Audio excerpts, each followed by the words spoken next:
Bienvenidos nuevamente y gracias por acompañarme en este recorrido por la historia de la música clásica. Les dije en la sesión anterior que íbamos a hablar a continuación de los instrumentos musicales correspondientes a las épocas del Renacimiento y también del Barroco. En términos de instrumentos musicales, el Renacimiento es muy similar a la Edad Media. Aún prevalece el canto como la buena música, pero aquí suceden cosas importantes. Se empiezan a utilizar más intensamente ciertos instrumentos, especialmente instrumentos de cuerdas, lo que no significa que no hayan habido instrumentos de viento. Este cuadro que ustedes ven abajo, estos dos, ilustran mi punto. A mano izquierda tienen un grupo de personas que están tocando instrumentos de viento tipo flauta, y al lado derecho son de madera, y eso es muy importante porque la flauta de hoy, como lo vimos en una presentación anterior sobre la introducción a la música clásica, la flauta traversa, tal como la conocemos hoy, es metálica, pero su origen era la madera, y de ahí que hoy se clasifique como instrumento de madera. Y a la mano derecha tenemos dos cosas muy interesantes.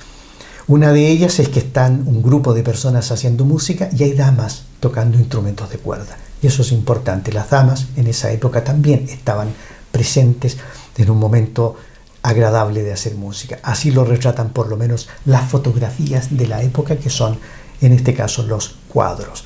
Y obviamente está presente un instrumento muy importante que es el órgano. El órgano ya se venía desarrollando desde antes. La imagen que ustedes están viendo ahí corresponde a un órgano de la época, pero no para enfatizar aún más el hecho de que las fechas son un poco ambiguas en este sentido. Este instrumento fue efectivamente fabricado en el año 1602. Sin embargo, corresponde a la época del Renacimiento, que termina en el año 1600. Es decir, por 2 años no nos vamos a pelear, pero es así la historia de la música clásica y es así como deben entenderse también las fechas. Para eso hay expertos que nos dicen que va de qué periodo a qué periodo. Pero aparece un instrumento maravilloso que es el clavecín, un instrumento muy lindo, y lindo en doble sentido. No solamente su sonido, sino que además son verdaderas obras de arte de su construcción. Aquí pueden ver, son instrumentos ricamente decorados, incluyendo los cantos, los bordes de las teclas, los frontis preciosos, instrumentos que eran verdaderas obras de arte y lo siguen siendo. Instrumentos relativamente livianos, desarmables, lo cual los hacía relativamente transportables en comparación con los grandes pianos de la época actual, que no son tan transportables como lo eran esos instrumentos. El siglo XVI, estamos en el siglo que corresponde al Renacimiento, es un siglo que es testigo de importantes acontecimientos musicales en el desarrollo musical. Tenemos que aparece el madrigal. ¿Por qué mencionamos el madrigal? Porque ya el madrigal es algo más popular, no es forzosamente texto litúrgico, no es forzosamente motete o misa, sino que nos estamos yendo a algo de orden más popular, de orden más secular. Y para establecer una comparación, quiero hacerles oír muy brevemente el mismo trozo de música gregoriana que oímos en la sesión anterior, y a continuación de él oigan un trozo nada más de lo que es un madrigal, para que aprecien la diferencia entre lo que es la polifonía y lo que es la monofonía. Aquí tienen. Canto gregoriano.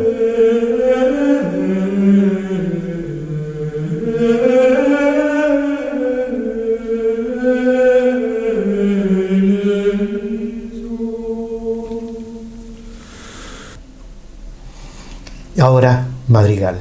Escuchen la riqueza al tener distintas melodías, bajos y registros altos. Fíjense.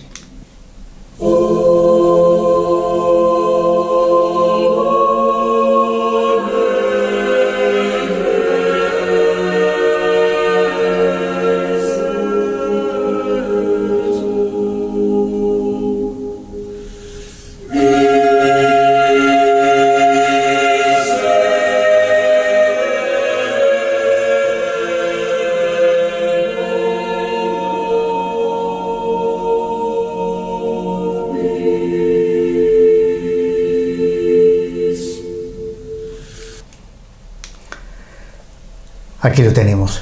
Es la época en que la polifonía, esto que acabamos de escuchar, alcanza su cumbre.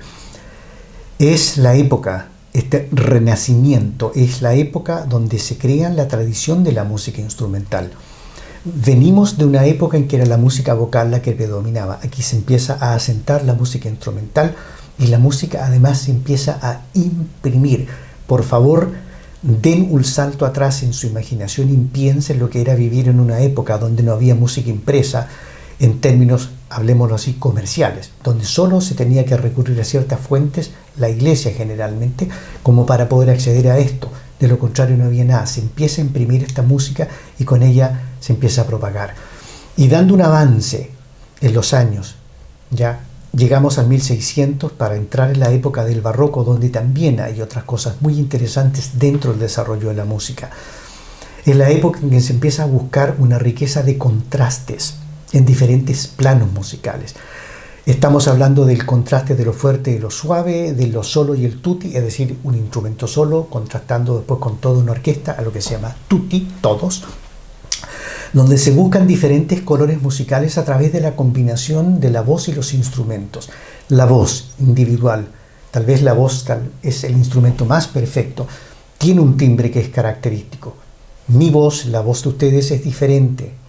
Y eso también se amalgama en forma diferente con distintos instrumentos que también tienen un cierto grado de individualidad. Tal vez no dentro de un oboe que todos suenen distintos, no, ellos suenan todos muy parecidos. Pero la diferencia entre un oboe y un fagot o un corno francés o una trompeta hace que su fusión con la voz humana suene de una forma diferente. Y esos colores se empiezan a buscar en esta época del barroco. Se quiere ir hacia allá. Hay un contraste entre lo rápido y lo lento. En fin, se buscan estos contrastes y eso genera música evidentemente sensacional, maravillosa. Aspectos fundamentales, para resumirlo de alguna forma en la época del barroco, es en este periodo en que el rol del acompañamiento se establece en forma categórica y es una base fundamental por parte de dos elementos. Uno llamado el bajo, que puede ser una voz o puede ser un instrumento, y el llamado continuo. Y el continuo no es otra cosa más que un instrumento como por ejemplo el clavecín o un instrumento como el laúd que va generando acordes, dando un apoyo armónico, llenando espacios musicales que acompañan a las otras voces que están cantando. Ahí tenemos otro instrumento que también ayuda, llamado viol. Tenemos la presencia del laúd, que se rasga como una guitarra, ¿verdad? Y tenemos otros instrumentos de la época. Acá tenemos una tiorba, solamente para ilustrar un poco el tipo de instrumentos que existían en esta época del barroco. En esta época comienza un concepto que para nosotros es natural hoy, pero que en esa época no lo era, la orquesta. Es decir, este grupo de personas que tocan en forma orquestada, es decir, todos en forma simultánea, ¿ya? Pero muy amalgamados entre ellos. Ese concepto antes no existía, en este momento se empieza a establecer este concepto.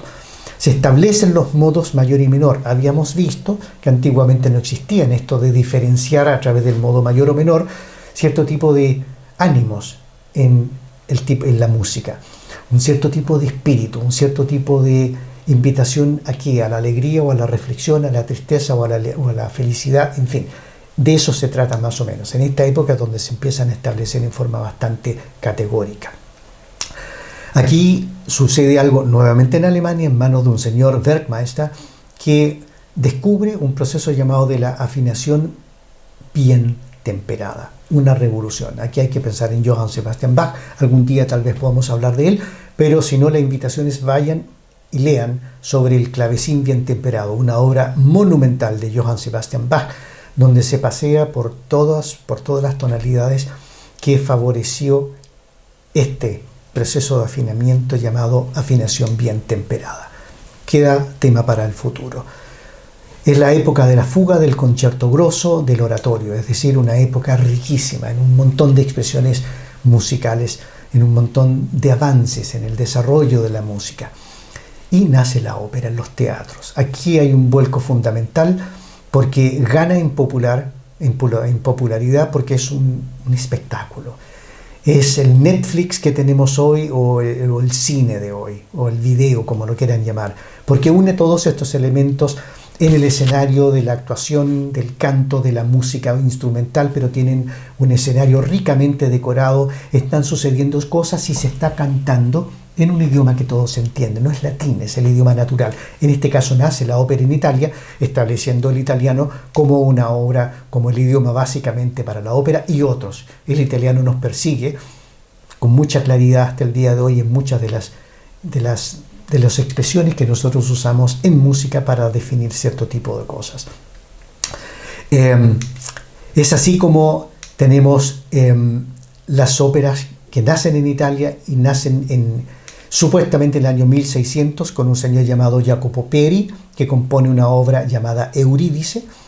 Otros dicen que esa no fue la primera ópera, que fue otra compuesta por Claudio Monteverdi, el Orfeo, pero hay evidencia de que en realidad fue la de 1600 la primera ópera, porque hay documentos tangibles que dicen esto fue una ópera creada en esta oportunidad. Y de ahí nos persigue hasta el día de hoy, afortunadamente. Pero aquí hay imágenes que atestiguan el por qué la ópera en esa época fue tan impactante y qué revolución causó. El hecho de ir a un teatro, tener una orquesta, tener todo algo que está ocurriendo arriba de un escenario era un evento maravilloso. Pero aquí hay una imagen interesante también de la época, la pueden encontrar ustedes también si buscan en cualquier buscador en internet. Este es un cuadro que dice muchas cosas y quiero invitarlos a revisarlo. ¿En qué nos está diciendo? En primer lugar, aparte del colorido y toda esta cosa que tienen ustedes, fíjense en la forma que se está insinuando en este cuadro. Es como que nosotros estuviéramos sentados en el vértice, en el comienzo de una herradura. Imagínensela así. Es decir, es una construcción, por así decirlo, que no alcanza a cerrar el círculo, pero es como una herradura de un caballo. Y esa herradura tiene una función muy importante porque permite que de ambos lados el público se vea entre ellos. Es decir, tenemos un evento social, no solamente musical, donde la gente va a ver y a ser vistos. Y tienen todas las personas de un lado que están siendo vistas o pueden ver a las del lado opuesto. Es decir, hay una socialización. Y esto nos dice que no solamente es un evento para ir a oír música, a disfrutar de un evento musical, sino que es un evento de carácter social, de entretención, de pasarlo bien. Y aquí la imagen nos está mostrando cosas interesantes. Una de ellas, tienen 3 círculos que puse ahí, óvalos, de color amarillo. Muestran personas de pie. Aquí la gente se movía, comía, hablaba, mientras en el escenario estaban ocurriendo cosas. Fíjense, ahí hay en la imagen, si es una imagen fidedigna de la época, hay un perro. Es decir, tienen unos elementos que hoy sería inconcebible encontrarlos en una sala de ópera. O en la sala de ópera la gente se calla, idealmente.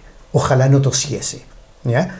Pero no es un evento donde la gente va a caminar, a comer, a bailar, a reírse, ni tampoco entra con perros, ¿verdad? Pero hay un elemento agregado. Si ustedes se fijan, le he puesto en un rectángulo, y si este cuadro lo ven en más detalle, ahí lo tienen. Está el grupo de sacerdotes, está el clero presente. Es decir, es un evento de una importancia particular y donde el clero tiene una posición también muy relevante. Y esto no es menor. Si seguimos con respecto al desarrollo musical, tenemos el estallido, por así decirlo, de la polifonía en la música instrumental, donde hay 2 o más voces sonando en forma simultánea. Y esto es algo maravilloso. Ya lo acabamos de ver un poco con el madrigal, ¿verdad? Donde teníamos una polifonía. Bueno, esta polifonía también se puede manifestar naturalmente en forma instrumental. Y aquí vamos a escuchar un trozo muy breve para que ustedes aprecien cómo distintas voces, ya en un instrumento de la época, pueden ir sonando en forma simultánea y crear esta música maravillosa. 3 países dominan este escenario y son Italia, Francia y Alemania. Y he puesto solamente, y esto es injusticia, pero son los nombres más populares que nosotros conocemos de los grandes representantes de la época del barroco en estas épocas. En Italia tenemos a Corelli, Vivaldi y Albinoni, música que seguramente ustedes todos han escuchado más de alguna vez, obras de ellos. En Alemania, Bach, Händel y Telemann. Y en Francia tenemos a Lully, Rameau y Couperin. Con respecto a Lully, hay que decirlo por honor a Italia. Lully es un señor que nació en Italia, pero emigró e hizo carrera y contribuyó enormemente al desarrollo de la música en Francia. Se llama Jean-Baptiste Lully, pero nació como Giovanni Battista Lully. Y cambió su nombre al francés. Fue un gran director de orquesta, tal vez el creador de la dirección orquestal y un gran compositor, además, y un personaje del cual hablaremos en alguna oportunidad más adelante. Pero este grupo de personajes son los que más destacan. Y ahora, oigan nada más rápidamente algo de lo que es esta polifonía en la música instrumental. Una voz, segunda voz.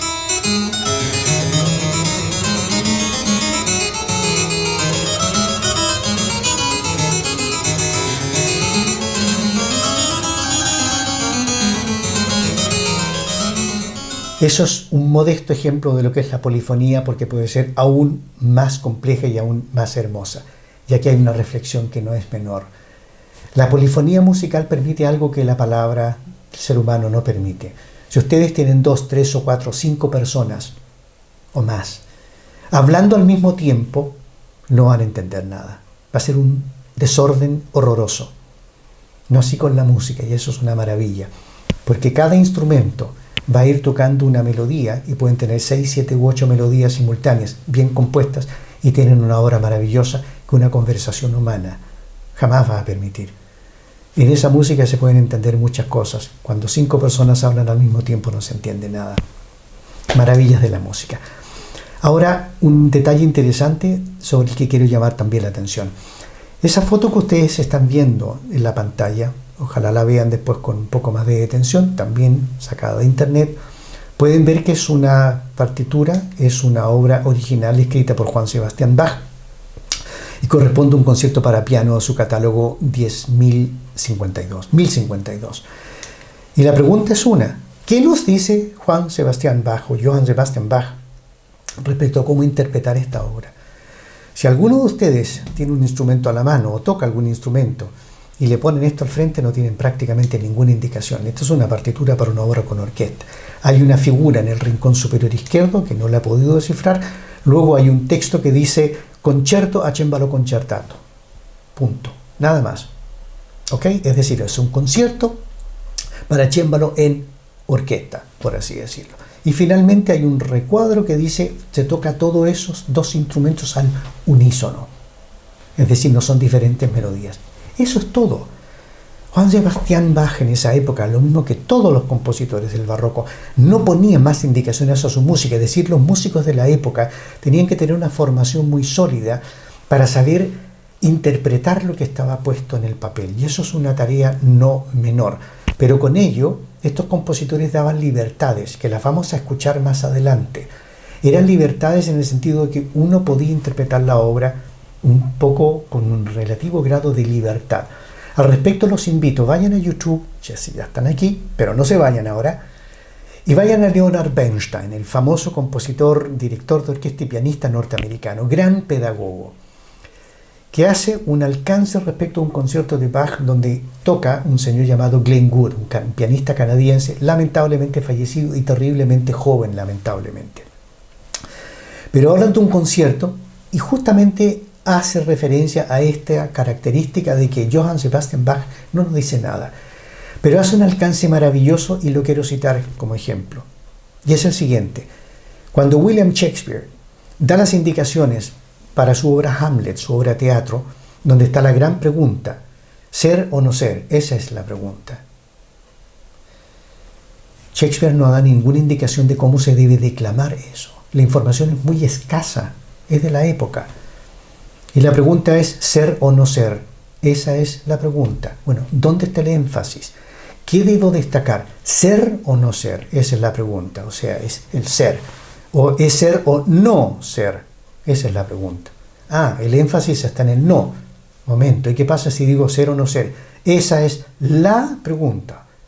Estamos hablando de que es una sola pregunta, no otras. Y así sucesivamente. Bueno, acá pasa exactamente lo mismo. Y como contraste, fíjense ustedes cómo cambia la vida musical si nos adelantamos un par de cientos de años y llegamos a la época del romanticismo musical. Esto es ya romanticismo tardío. Es Richard Wagner, alemán, en que en su última obra, Parsifal, una ópera, les hago a ustedes la misma pregunta, o se la pueden hacer ustedes mismos. ¿Qué nos dice Richard Wagner con respecto a cómo interpretar esta obra? En principio nos lo dice todo. No deja nada al azar. Nada. Ustedes podrán alterar muy poco, tal vez en la rapidez, en el tempo, pero en principio nos está diciendo todo lo que Johann Sebastian Bach no nos dice. Fíjense, este es el comienzo de la obra, este es el preludio, no es la obertura, es el preludio. Aquí he extractado solamente 4 grupos de instrumentos, que son los violines, las violas, los chelos y los contrabajos. Arriba hay 3 instrumentos más, oboe, fagot, etc. Lo importante es, concentrémonos en este trozo. Aquí tenemos nada más que 6 compases para comenzar la obra. Y fíjense todo lo que nos está diciendo este señor. En principio nos dice arriba, muy lento y lleno de expresión. Esa es la traducción de lo que está dicho ahí. Sehr langsam, sehr ausdrucksvoll. Y lo dice en 3 partes, es decir, muy lentamente y con mucha expresión. Sí, ¿ya?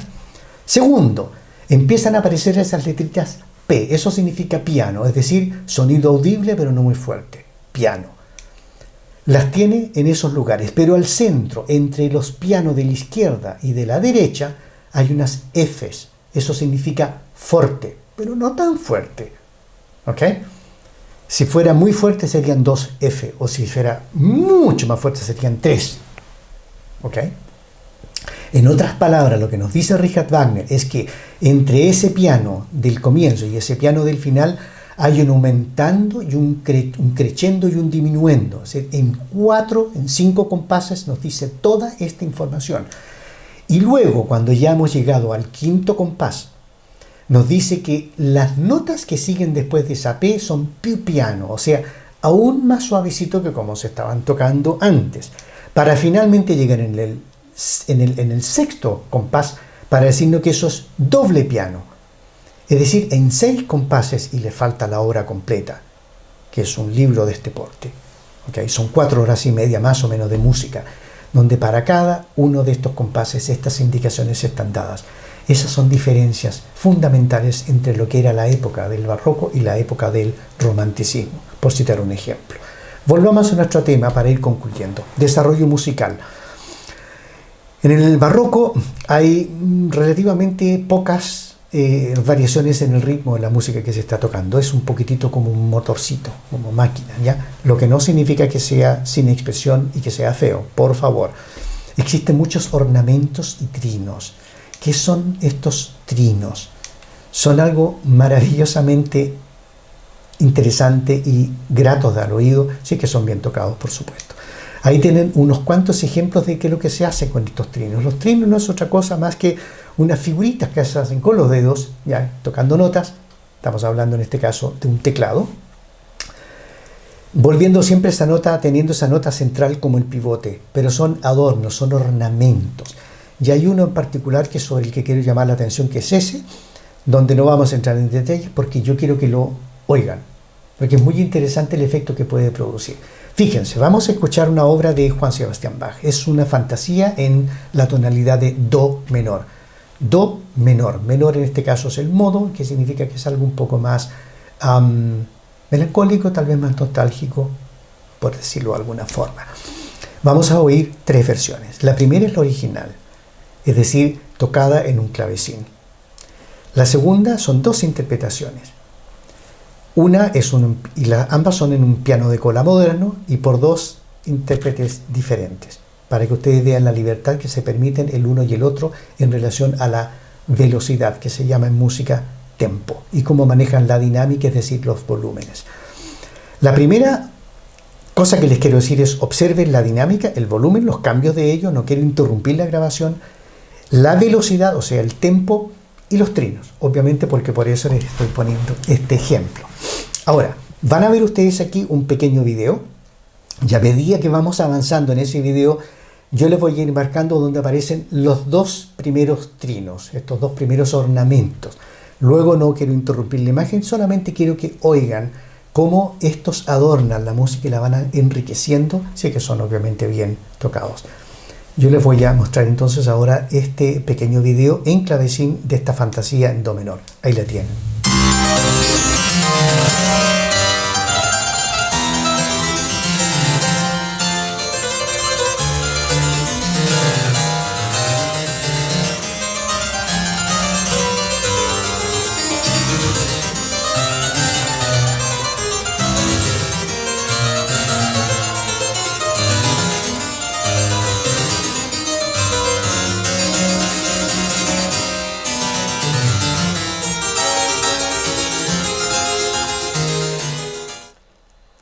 ¿Vieron?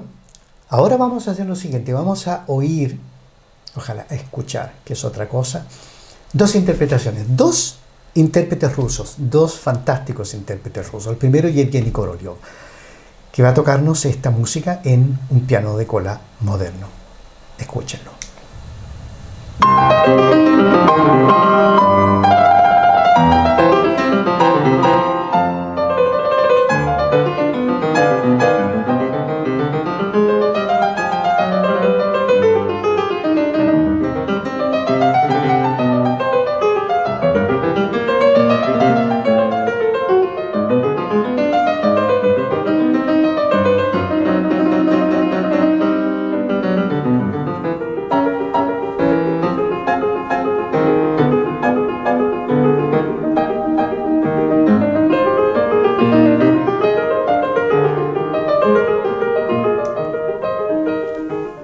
Y ahora pasamos a Nikolai Demidenko, la misma obra, pero con otro approach, con otra manera de aproximarse a su interpretación.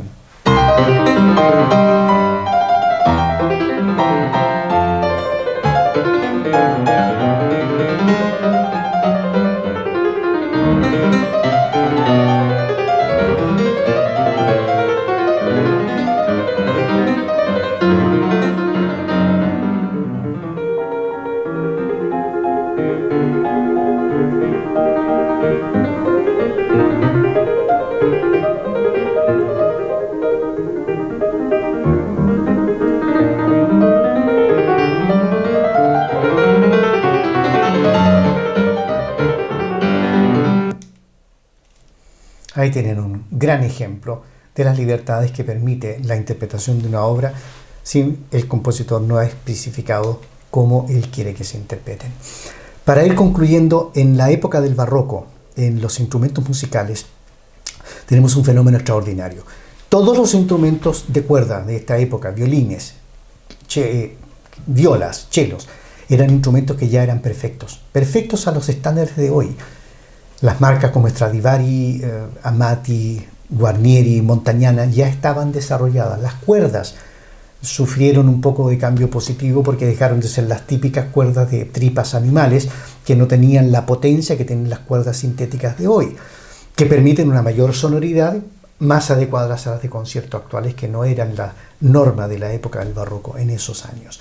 Pero esos instrumentos ya eran perfectos en esa época y este fenómeno es único, porque hay otros instrumentos que no eran perfectos. Todos los instrumentos que conocemos hoy profitaron de los avances técnicos de todos los años que vinieron después de la época del barroco, no así estos instrumentos. Y eso es un aspecto interesante a considerarlo. Y tenemos lo que ya habíamos comentado en un principio. El clavecín es un instrumento que aparece y es un instrumento que se establece como un instrumento siempre presente en la música del barroco. Existen obviamente otros instrumentos. Existen las flautas, el oboe, el fagot, la trompeta, etc. No existe el clarinete. El clarinete llega más tarde, en el clasicismo musical. Pero el clavecín, insisto, es el instrumento dominante y es el instrumento que también socialmente se establece como más importante. Es la edad de oro del órgano y, muy interesante, los timbales se usan muy poco. Pero, por favor, no tomen esta frase en forma tan estricta.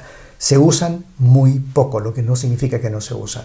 Existían, es lo que se llama dando apoyo en la tónica y la dominante, pero lo interesante es que existían estos instrumentos, se utilizaban, pero no todos se utilizaban con la intensidad que vinieron a utilizarse en el clasicismo, con la llegada particularmente de Ludwig van Beethoven, y ni hablar de lo que fue la época del romanticismo.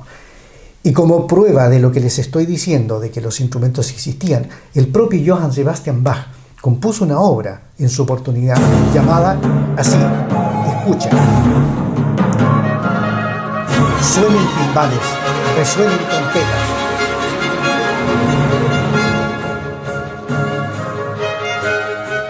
Donde él le da mucho énfasis a los timbales también, aunque son solamente dos. Amigos, con esto hemos terminado esta segunda entrega.